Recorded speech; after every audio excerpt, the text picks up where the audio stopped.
Welcome back to the Automation Podcast. My name is Shawn, and today on the show, I interview John Rinaldi, who's an automation expert and also owner of Real-Time Automation. John, thank you for coming on the Automation Podcast. I've been looking for this since we set it up, and it's really a pleasure to have you on the show. When we do these interviews, it's great to have somebody who's interesting on, but you just have just a wealth of experience, and it's always a pleasure talking to you. So I'm glad we finally got you on the show. Of late, I've known you as the owner of RTA, but can you give the audience, first tell them who you are and maybe give them a little snippet of your background, kind of your experience? Sure. That wealth of experience line is another way of saying you're an old guy, which I am. So I guess I have to cop to that. Yeah, I've been around a long time. I started my career with Kimberly-Clark as a developer of control products. We were developing edge control, which edge control meaning product edge. in those days, I was working with a Intel microprocessor that had 2K of flash, well, actually erasable PROM, and then 64 bytes of RAM. And I knew every byte. So that's kind of where I started. So this is pretty hard to imagine the world we live in now compared to where I started writing programs. And then I moved over to Allen Bradley, and we worked with them we were doing barcode and vision and sensor division there. And they were going to lay some people off, and I said, hey, lay me off. That'd be fun. And I always wanted to start my own company, and I kind of bounced around for a while. And the coolest story is I came up with in the old days of DeviceNet, barcode readers had a hard time getting data into the network. And there was a bunch of handshaking that the integrators all had to rewrite this handshaking logic all the time. And I said, wouldn't it be cool if you could just write the barcode on Ethernet into the PLC's string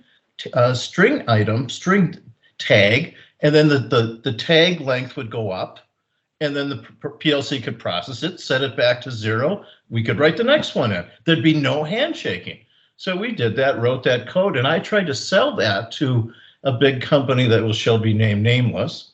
And I was talking to the guy, and I said, I got this great idea. You should really build this product. And he didn't get it. So I went to his whiteboard, drew it all out, and he still didn't get it. I was about to go through it the third time, and I go, why the hell don't I make this product? And we were within 2 or 3 years, we were selling those by the thousands. And thank God he didn't get it. Otherwise, I would not be in the business I am today. So we did well from that. Along the way, I've written 7 books.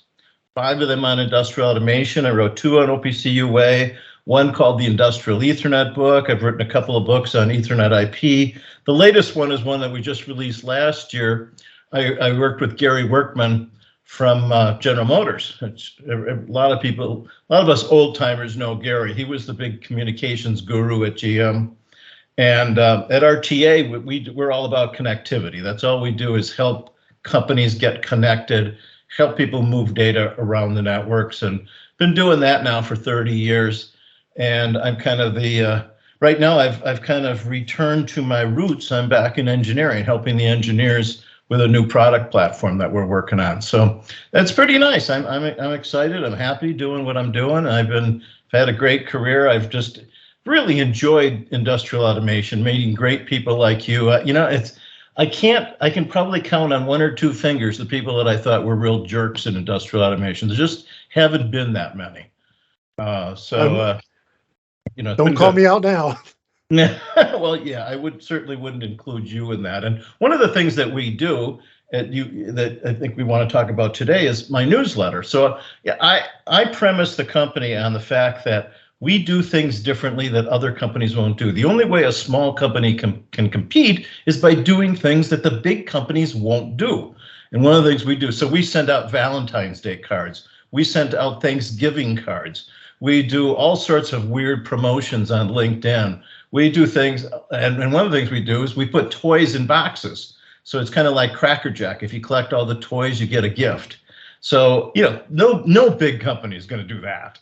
And the other thing I do is this newsletter, and there's a personal story from me in the newsletter, and then there's a technical article. There's some other fun stuff, and we send out about 15,000 of printed copies of those. Because why do we do them printed? Because we're the only thing that shows up in the customer's mailbox. Nobody else will send anything out printed. So that's my philosophy: do things that nobody else will do. So, and one of the neat things about the newsletter is I do personal stories about something. And like, for example, when my father passed away, I wrote an article about my father got me into engineering.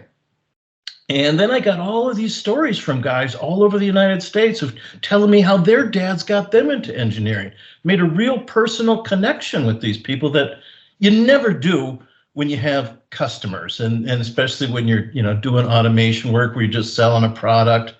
And so the newsletter is kind of what brought us to where we are today. You wanted to talk about one of my latest newsletters. Yeah, so I started my stretch goal for 2023 was to do a daily news show, like just scour the internet and try to condense it into 15 minutes a day of what's new. And this gave me an opportunity to start reading newsletters like yours, because when you're self-employed, it's kind of like you're going from one project to the next, and it's hard to justify sitting down and actually looking over a newsletter, right? Especially when there's like 100 out there, right? So when I was reading yours, it was the first quarter newsletter for this year, and the story you had at the beginning about optimism. That's when I reached out to you and I said, John, we're going to get you on the show to talk about it. And I know we want to talk about other things too, technical things, but I just really loved your article. And of course, everybody, I'll include a link of where to get his latest newsletter. If you want to get it digitally, if you're not on the mailing list. But could you just kind of summarize that? Because I thought it was a phenomenal article about optimism. I was remembering the letter to the editor of the Wall Street Journal. I think it was back in the 1890s. There was a little girl named Virginia wrote to them to inquire about Santa Claus. And so they wrote this classic piece that they actually reprint every year in the Wall Street Journal on Christmas Eve about, Dear Virginia, yes, there is a Santa Claus. As true as there is beauty and love and everything else that we have in the world. And it was such a great article. And see, because I consider myself a real optimist. In fact, too much of an optimist. I really believe when somebody says something to me and they say, I'm going to do this, I believe that that's what they're going to do. And I've been burned on that because I believe in people, and I've lost money, I've lost time, but I don't want to change. I have people I work with that are much more cynical. Essentially, they're looking at everybody and going, oh, that person's going to screw us. I know they're going to screw us. I don't know how, but I bet they're going to screw us, and we got to be really careful. I never look at it that way. I always look at that this person is really truthful, and they're a wonderful person, and they're going to do exactly what they say they do. And as we know, it doesn't always work out that way. But I love the optimism stuff. So it's just, that's who I am. And I say that, I'm the kind of guy that's going to jump out of the plane and hope to find a parachute on the way down. I love that. I think a lot of us, we battle. We get that, the old story of the white wolf and the good wolf and the bad wolf. And, they're constantly vying for your attention. And the one that wins out is the one you give more attention to. And it's like, it's always that constant struggle. It's like, this could be great, this could be horrible. And it's like, which, is the glass half full or is the glass half empty? Sometimes I tell this to my kids. You can say it's half empty all you want, but it still doesn't change the fact that it's half full. And so it's really, how do you look at it? And, something I tell my wife all the time, don't placebo affect yourself. Don't give yourself the placebo effect, because, we know you can take a sugar pill thinking it's a miracle drug and be healed, right? Mm-hmm. And absolutely. It happens in reverse too. If you think the absolute worst thing's going to happen, we have to make things happen. But when you have a positive attitude about something, you're liable to be more successful than when you go into something with a negative attitude about it. Absolutely. Yeah. And I think that's what happens a lot of, thank God I'm not, dating anymore, but when a lot of people, you meet a girl for the first time, and if you have a negative feeling like, oh, this isn't going to work out, she's probably not going to like me, and this is going to be a disastrous first date, you're going to have a terrible first date. You can't. Chances are. That's right. And so and that's true of every single thing you do in life, that you have to say, here's the result I want. I can get that result, but I also have to contribute. Just like the farmer, I have to till the field. I have to water and feed the cattle. I have to do all of these things.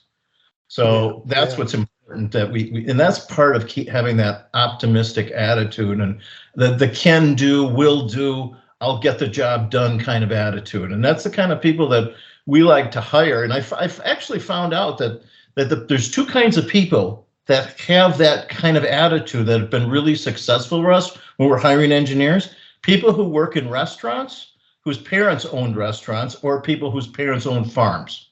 If they can't, either one of those, if they were a child in either one of those situations, they've learned to work hard. They've learned to really, eat on the run, get the things that have to get done, and there's no putting them off until tomorrow. And they make those people that have to make do with less. I mean, and those make really great employees. So as soon as I see one of those people, we grab them. Now, I want to also talk about, I know this is something that you like talking about as well. And I wanted to talk about complexity in control systems. So we were talking about this. So what do you think? Like, we started out back, like I started, really, it was the heyday of the PLC 5, the SLC 500 was just coming on board. But now we look at what we have today, right? What are your thoughts on that? What do you think, are we in a good place? Are we going in the right direction? Can you share some of your thoughts on that? Before we get to that, I have a special announcement. I've just released my very first book. It's an ebook, and it's entitled Logic's Book of Knowledge. What I did is I combined all my Control Logix articles from the last 10 years into an ebook. I updated them, I added new pictures, and I made it all available for just $9.99. So if you appreciate what I'm doing, if you want to support the show and the channel and the blog, then please check out my brand new ebook, Logic's Book of Knowledge, which you can get over at theautomationblog.com/BOK1. Well, I've seen everything in my career tells me that simplicity is best. In fact, I have a great big lighted sign above my engineering area that says simplicity, because and we've actually made a lot of money because of our simplistic systems. Our symbol is a butter knife.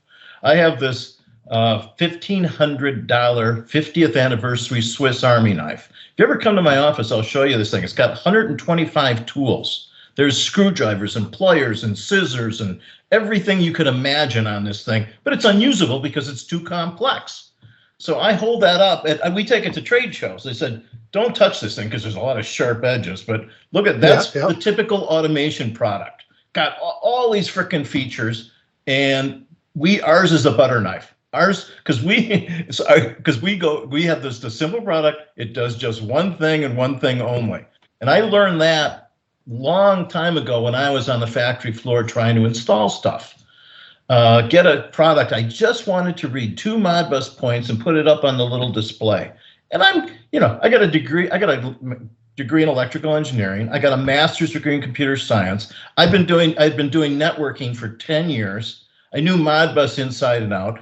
Got this device. I won't say who the manufacturer was. And I worked for 2 weeks just trying to get those 2 points up on that little screen. Read the 185-page manual. I called technical support half a dozen times, and I finally gave up. Because here's the thing: vendors like complexity. For a number of reasons. The major reason is if this box has everything, can do everything, can solve every possible use case, we can ship it out around the world. All we have to deal with is make one box and ship it everywhere. Every distributor in South Africa or Russia or California gets the same box. And then the users have to figure out from all the 5,000 different things it can do, how to get it to do the one thing that it needs to be done. So it's really a benefit to the vendor that they don't have to worry about it. The user, on the other hand, comes at it from the other point of view. What really people don't understand is it's not the price of the product that matters. The price of the product is almost incidental. If you have to have an electrician and an engineer spend 2 days installing and configuring something, the fact that you saved $300 and bought a cheaper one you've just blown $2,000. Yep. Plus lost opportunity time, other things that they could be working on. So our approach is to make things very simple and sell at a high price point. And I admit it. I tell my salespeople, admit it. We are going to be the higher priced option. We want to be not the nobody can be as higher priced than Allen Bradley and ProSoft, but we said I don't even have the guts to raise my prices that high. but we have that higher price option because we also want to provide the customer service. When you price your products high, you not only can provide a simple product that they can install quickly, you can then also, if they do have a problem, you can step in and you have the resources available to them to solve whatever problem they have, get them on the phone. And one of the things we do, this is the trade secret I'm going to give out here, a company secret. Is that okay if I give out company secrets? Sure. All right. So I think everybody listening, don't spread this around, but we answer the phone with a live human person. Okay. I just threw away of all my big marketing secret I have, but we answer the phone to a live person who says, "Hi, what's your problem? How can we solve it?" And we get you to the right person that can answer the question that you have, get you going, and solve that problem. And that's the kind of attitude that we have, and we've got some phenomenal people in customer service, and we can afford to pay them well to do that because we have a higher price point. So that's getting back to that all comes back to the complexity issue. So the other thing that's going on with complexity now is, as you know, is you're getting into all this IT stuff, and that's a whole nother area, as you know. And I want to talk about that. But first, just for anybody who out there is programming. So I'm working with one of my students. He's gone through all my courses, and now he's doing these massive projects. And so he hires me once in a while to do consulting, and some of the code he inherits.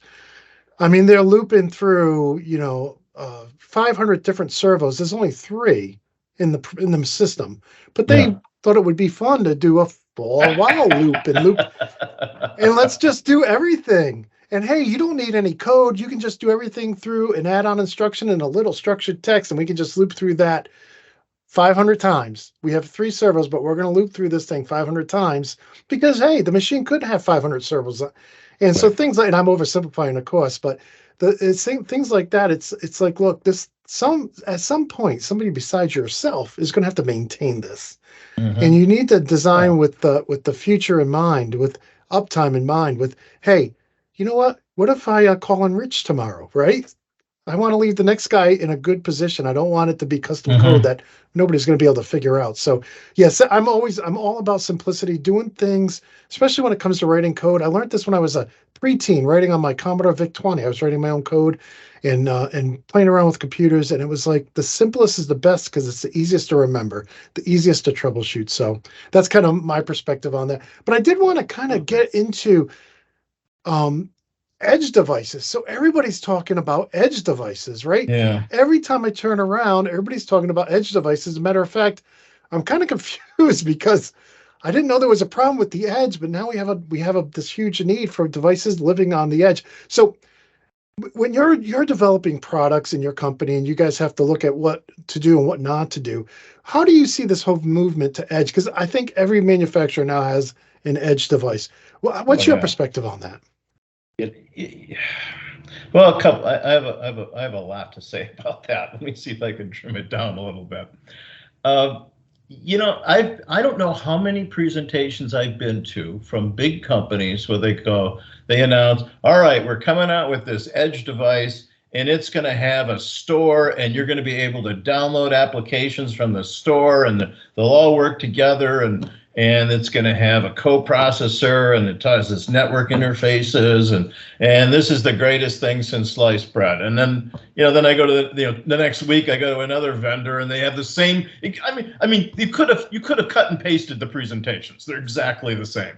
So first of all, what's the difference between anybody's edge device? Do you want to have like 3 stores, and you're gonna support different devices. It's not just an Ellen Bradley's PLC and it's over here and a Siemens PLC over there. You've got all these different edge devices from different vendors. Oh God, what a nightmare that is, number one.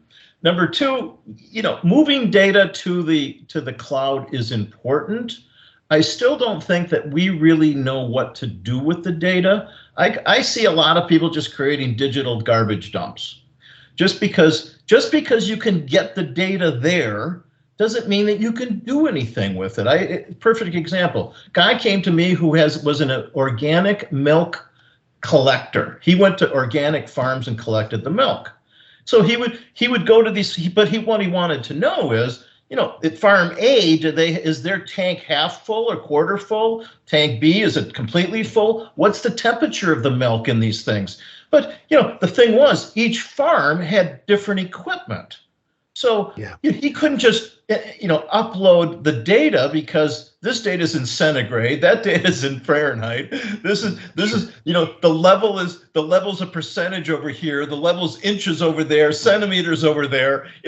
Talk about that. That essentially is where you end up with a digital garbage dump. So but it's easy to add connectivity to the cloud for any one of these farms, but you have to do it in a way that you can then make the data usable. And I think we focus too much on the fact that now it's so easy. Just get an Amazon device that's an Amazon gateway. We can pump data into AWS. Well, that's the most insignificant part of the problem. How we're going to store that data, what we're going to do with it, is important. I went to visit a customer that does painting systems, and this was back about 5 years ago. It was hilarious.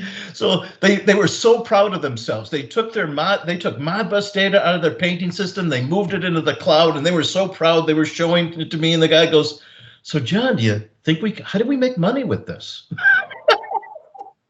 I go, "Why did you do it without answering that question first?" And I said, "This is automotive painting." And I said, "Well, first of all, I don't think Chrysler wants you to upload their data about their paint, how much paint they're using per car. That seems like that would be really important for other people who compete against them to know. So I don't think it's your data, number one. And number two, why did you take this project on?" "Well, we've got one of these great big consultants, Google came in and talked to our board of directors and says, there's $11 billion in IoT. What are you guys doing about it?" And so the director of engineering came running down here and he said, "Get data into the cloud." "Okay, boss."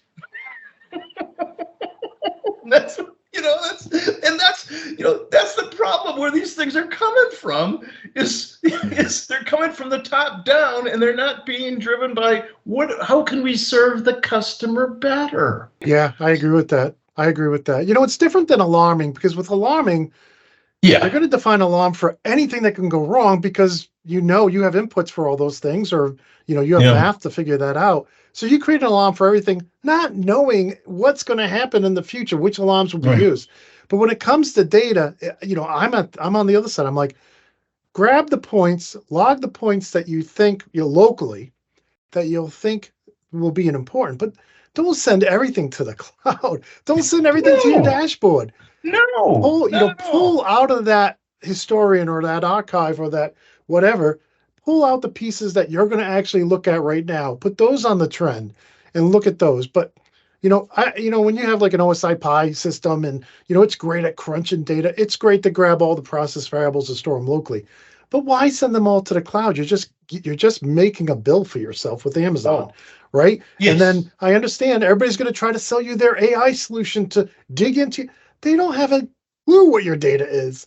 They have it because there's no cookie cutter process. One process is, unless you have a factory of, every line's identical. How often does that happen? So, I know, I hear exactly where you're coming from. And I think it goes back to that common sense, when you create alarms for everything that could possibly happen, right? But only the ones that go off are the ones you need to look at. Yes, if you're creating a historian, log all the real important values, but don't try to throw those up don't create 1 billion trends with each value on it, because you're not going to need it all. That's exactly right. People don't spend enough. It's it's the easier part of the project is to go grab the AWS device and start pushing data to the cloud. The hard part is to figure out what you're going to do with the data and how to make it work valuable to you. How do you turn it into information? And so people tend to like to go do the easy part and not work on the hard part, because that really takes investigation and testing and trying to figure out what information do we need that could make us be more efficient, be more effective, to increase our value to our customers. Nobody wants to do that part. That's not as fun and sexy as hooking up the device and seeing data that will appear in the cloud. So and the other part of this is that when you start doing this stuff, you got to start working with IT. And a lot of people have been telling me that, oh yeah, IT and OT are all coming together, and I just haven't seen it. Down with the lamb. Yeah, it just they have different goals, different objectives. They see themselves as doing different things in the company, and they really don't talk the same language. Gary Workman tells a great story. At GM, if you walk out on the floor, any GM plant, every cable has 4 labels, 2 at each end. Do you know why? One for IT, one for OT? I don't know. That's exactly right. Yes, because they could not agree on even how to label a frickin' cable. I mean, I believe it. Yeah. Yes. What? I mean, can't you think that what could be simpler than coming up with a standard way of nomenclature for naming the thing? Or they have a leading A for IT and a B for OT or something, right? and let the rest of it just be whatever they want. But they can't do that much. So so one of the other things Gary says is, when we didn't think at all about the Toyota people. The Toyota people did good engineering. We were, they were just okay with us. We didn't care. He said, but our IT people, we really hated them. It's a different world. It is a different world, and it is. It's IT is very powerful in the IT side. Yeah. But you tell somebody in OT you're taking their switch down because you want to troubleshoot it. It's like you're going to get escorted out of the plant floor. I mean, production is king. Production is king. It is. This isn't somebody.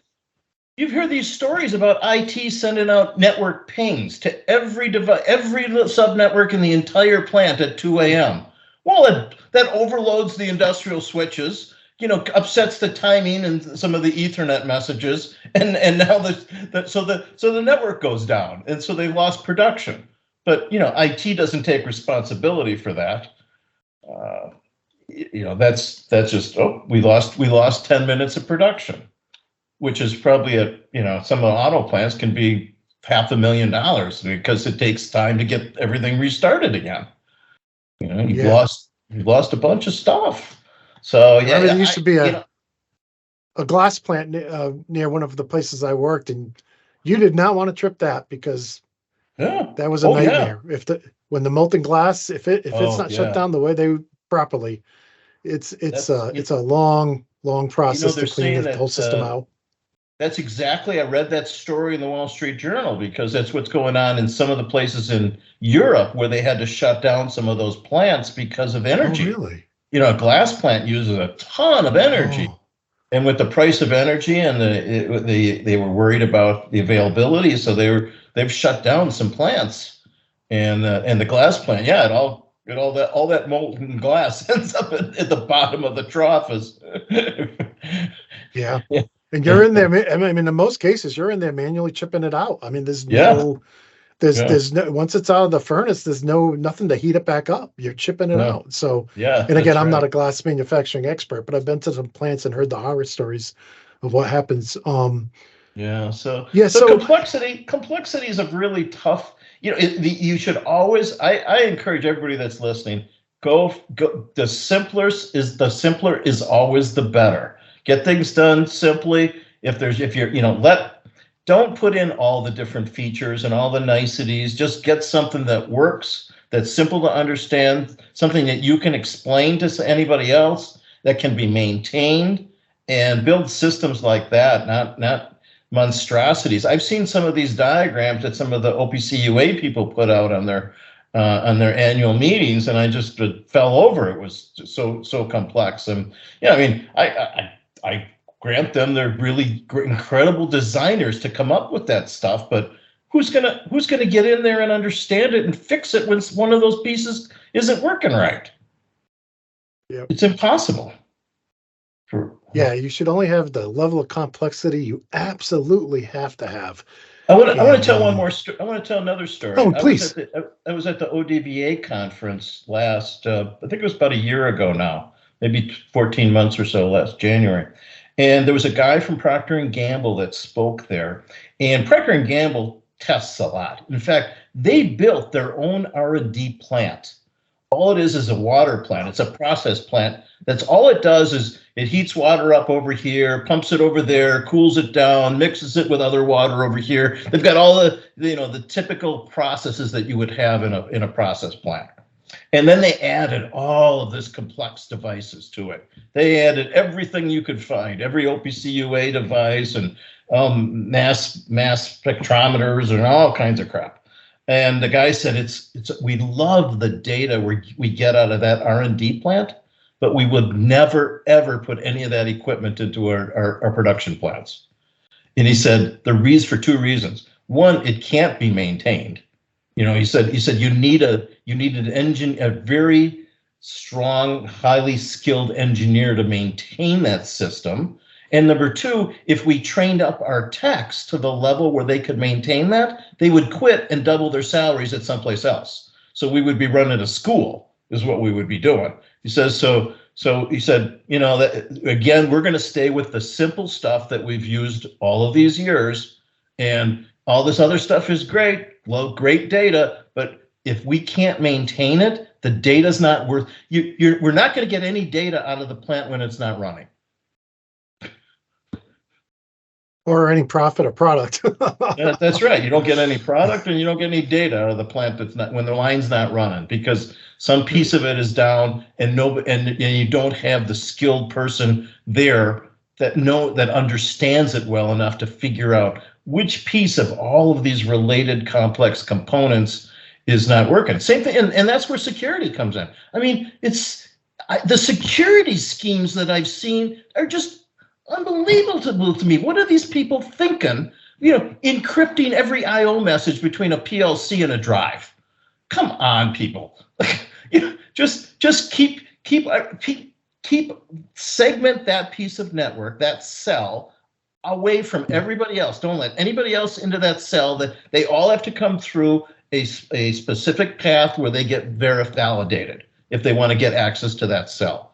And you do that, and you have maybe one laptop that's the engineering laptop that can actually get directly on that network. If you do that, there are ways that you can make a secure cell without investing in all of this complex security. Plus the fact that you buy a valve that has some kind of security system on it, okay? And you test the machine and you deploy it. You've got 1,100 valves across 10 plants. Now the valve people say, oh, there's a software error. There's a hole. There's a security hole. You gotta go and fix. You gotta go and apply this patch to all 1,100 valves across 10 plants. How many people are you gonna now? If we want full employment in America, that's what we need to do, because you'd have an army of people. That's all they would do, would be deploying patches, and then praying. Of course, they all have to do a rosary to pray that the machine works the same way after you apply the patch. And what new problem, bug, issue, vulnerability comes with the patch? Well, there you go. See that? Yeah. And then a month later, you're doing something. You think, oh, we found another one. Yeah, exactly. It's a way of getting employment up. Keep a lot of people. I don't know how many times I've walked into a plant and they said, "Yeah, we really want to upgrade the firmware on this," and I'm like, "You're producing product all day, every day. You've been doing it for 5 years. Why? Yeah. How do you know this new firmware is going to be better? Because this has been rocks. Well, we heard that there's a denial of service attack that we won't be able to connect with our laptop if somebody pings it 100 times a second. I mean, is that likely?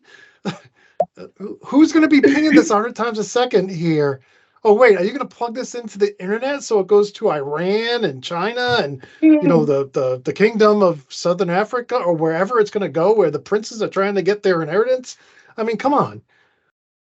It's like I'm becoming a big fan of zero trust where you don't let anybody into your OT network except very specific Right. devices. Yeah. And for very specific ports and for very specific destinations. And I mean, think about it, right? So you have 100 PLCs in your plant. You have one that an OEM sent you on a piece of equipment. Why would you let that OEM access all 99 other PLCs in your plant? Yeah. Do you know how many times people have downloaded the wrong program to the wrong PLC? I've seen some products. There's a small company in Ann Arbor named Dynex that has a really great product for that I was promoting for quite a while. I really like that. But you're absolutely right about this. There's just a lot of nonsense around the security issue, and I understand. The investors get upset, and the managers of the company are all upset because there's a virus got into our OT network. But there are ways to prevent that don't involve a lot of going back again, complexity. You do it the simple way, being very sure about who is actually getting access to your network and making sure they can only access the one or two little things that they need to access, and not being able to run wild through the whole thing.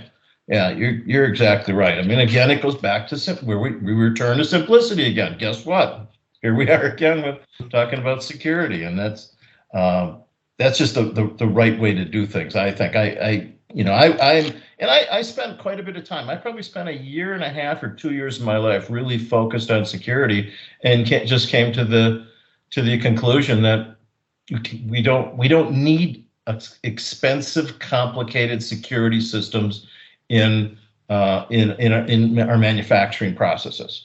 Honeywell's got this thing where you sign up and they're going to protect your whole plant, and they've got a 24/7 security center someplace in North Dakota, NORAD or someplace, and it's underground, and they're going to monitor your plant and let you know if there's any viruses coming in and protect you. And I can't imagine what the bill is for that, but you don't need that. Does not need it, in my opinion. Yeah, if you're going to leave your doors and your windows all open, you may need an armed security team to protect you. But if you just close the doors and windows and lock them, you're probably going to be okay. That's exactly right. The thing is, one of the security systems I looked at, I compared it to your neighbor coming over in the morning and said, "Hey, I saw some people inside your garage last night rummaging around. Just wanted to let you know that they were there about 8 hours ago." That's so helpful. Thanks for the bad news. Yeah, I didn't want to wake you up in the middle of the night. And maybe save your life and like all your property. But yeah, no.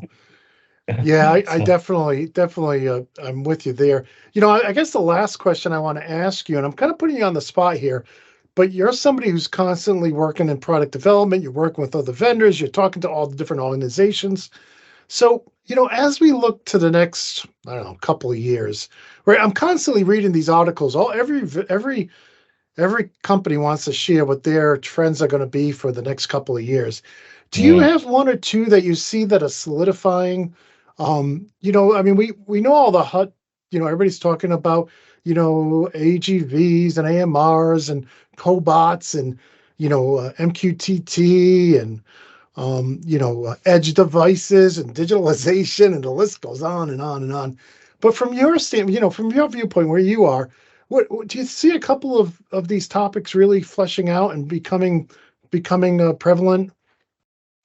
Germany's lucky in one respect, that they all get together in the education system, the manufacturers, and the government, and they all look and said, okay, we're all going to go in this direction, and they all march lockstep, and all the, they decided OPC UA 10 or 15 years ago, and now they're all OPC-UA. So they have a culture that allows for that. We don't have that culture here. We have the cowboy culture. Everybody, you've seen that cartoon. I found there's 150, 1,530 communication protocol standards. I've eliminated all those and created a better one. So now there's 1,531. That's the kind of way we do things. Everybody thinks that you can improve on what they have, and so we end up with new standards. There's going to be. I think here's the thing is, I think that there's a big gap between what the big guys are going to do, the Procter and Gambles, the Exxons, the DuPonts, the huge manufacturers that have 40 plants and whatnot. They have the money to invest in lots of, and they have the people to invest in lots of massive projects and if they spend $5 million on equipping a plant with to get some data and it doesn't pan out, it's no big deal. The small, but 98%, the statistic I read, I found this hard to believe, but it said that 98% of manufacturers have less than 200 people. So they're really, there's a lot of, there's a lot of small manufacturers that just are a mom and pop shop. They got, a couple, and there's usually a guy named Joe, and Joe is the guy to fix the drive. He changes the PLC program. If the printer is down in the sales office, he goes over and fixes the printer over there. And, he never goes on vacation because Joe's the only, Joe's everything. Those people do not have the time, the money, the resources to invest in all of this fancy cloud-based systems. They're pretty much still going to be in that era of PLCs hooking up on Ethernet IP or a Profinet network and pounding out the axles or the gears or whatever they pound out one after another. Plus the other thing we have to think about for the US is that we have every manufacturer has a ton of legacy equipment, old stuff. Yeah. I was at Lipton Tea. They've got tea machines that were built in 1919. They're 104 years old. They're still the basic machine. Well, it was built out of massive pieces of steel, but but the process of making tea does not change. It hasn't changed in a few thousand years. We just put it in different bags now than we did before. So, we're going to have this legacy problem forever. Where we're going to have to, Alan Bradley's going to, at some point there, that I hear, the word I heard, I can't say that this is for sure, is that they're eliminating DeviceNet this year, that they're obsoleting all DeviceNet products so that people have to move on to Ethernet IP, and it's I hate to see that go. I love DeviceNet, and DeviceNet's near and dear to you and heart. Me. I think there's only two of us. It's just you and me and maybe Bob, the DeviceNet guy. Right. I'm gonna miss DeviceNet, but but that doesn't mean that there aren't going to be systems with DeviceNet for the next 40 years. They're still going to be out there because there's no ROI in pulling out DeviceNet and putting in Ethernet IP or Profinet. There's expense and downtime, but no ROI.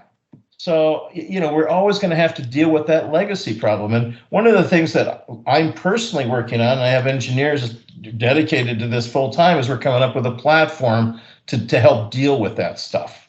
And hopefully we'll be able to come on your show sometime later this year and talk about the platform that we have for that. But, that's the big challenge. Legacy is still a huge challenge, and I think there's that great divide. And I think the big companies are going to go off in a much. They're going to be doing digitalization. They're going to be doing smart manufacturing, Industry 4.0, or any one of the other 16 terms for that.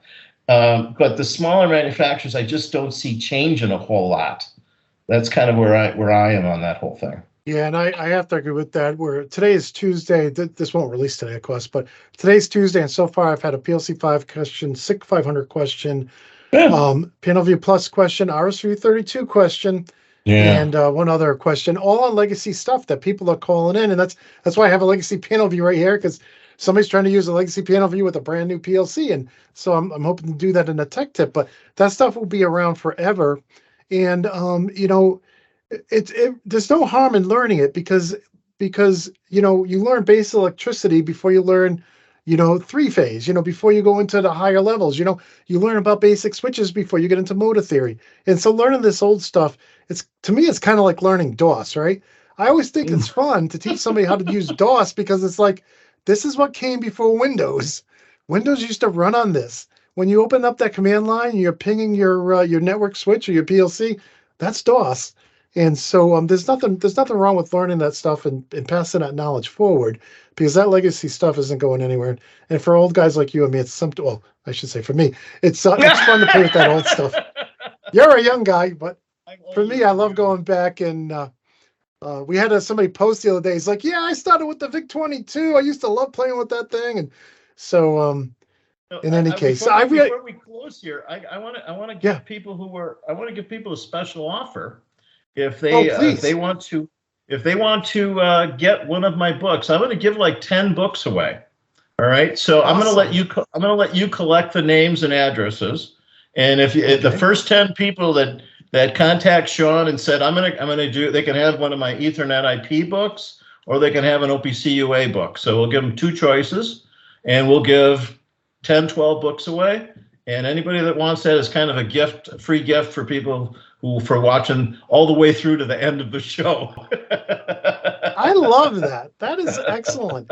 That is excellent. So on the bottom of the screen right now, you're going to see a link where you can submit your name, be one of the first 10, or be in the first 10 to submit that link, and we'll send them over to RTA, to John, and he'll send you over a free book.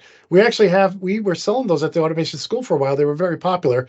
I went on vacation and was traveling a bit, so we stopped selling them. But great books, so it's well worth it for free, for sure. They're worth every penny. I think they're like $15 or $18 regular, and they're worth every penny. They really are. So in any case, we'll include that information. John, I really appreciate you offering the audience that. And I want to thank you for coming on the show. We really appreciate it. We've had you guys on the show a few times. We've had some samples sent in. I know we got the MQTT device back here, and we have another one of your devices over there in Studio B. So we really appreciate you guys. And again, thank you for coming on the show. Thank you, Shawn. I enjoyed it. Well, I hope you enjoyed this episode. And I want to thank John for taking time out of his busy schedule to come on the show for the interview. It's always a blast talking to John. He has so many great stories, and it's just a fun time to sit down and chat with him. So I hope you enjoyed this episode. If you did, please consider giving us a like and a sub. And if you want to follow or support the show, you can do so over at automation.locals.com. You'll also find all of my online training courses over at theautomationschool.com. With that said, I want to wish you all a very happy, safe, healthy, and optimistic week. And until next time, my friends, peace.